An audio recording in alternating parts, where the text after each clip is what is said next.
রাদিয়াল্লাহু আনহু আনিন নবী সাল্লাল্লাহু আলাইহি ওয়াসাল্লাম, আবু হুরায়রা হতে বর্ণিত, তিনি বলেন রাসূলুল্লাহ সাল্লাল্লাহু আলাইহি ওয়াসাল্লাম বলেছেন, সাবধান করছেন, ইয়াকুমুল হাসাদা, শোনো তোমরা হিংসা থেকে বেঁচে থাকো, হিংসার বিষয়ে সাবধান হও।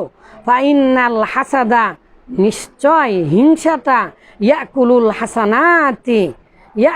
হাসানাত, সৎ কর্মগুলোকে খেয়ে ফেলে। কামা, যেমনভাবে তাকুলুন নারুল হাতাবা, আগুন যেভাবে কাঠকে খেয়ে ফেলে। আমাদের বাংলাদেশে এখন খুবই আগুন জ্বলছে, তাই না? সীতাকুণ্ড, ঢাকায়, তারপরে চট্টগ্রামে এই এক সপ্তাহের মধ্যে গতকালকেও ট্রেনে আগুন ধরেছে।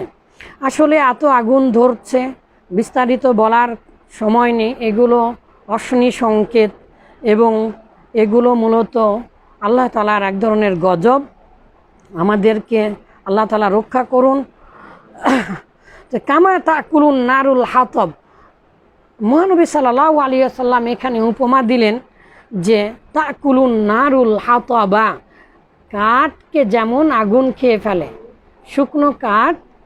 শুকনো কাঠ পেলে যেমন আগুন জোরে ধরে, যেমন হাইড্রোজেন, তারপরে অন্যান্য যে ইয়াগুলো আছে, তো সেই ক্ষেত্রে আগুন যেমন বেশি জ্বলে, ঠিক তেমনি হিংসা ভালো আমলগুলোকে খেয়ে ফেলে। এখন কথা হচ্ছে, রাওয়াহু আবু দাউদ, এই হাদিসটা জয়ীফ। এই হাদিসটা কি? জয়ীফ। তবে হিংসা খুবই খারাপ জিনিস এবং সৎকর্মকে ধ্বংস করে দিতে পারে। হিংসা থেকে বাঁচার দোয়া কি? সূরা ফালাক ও সূরা নাস।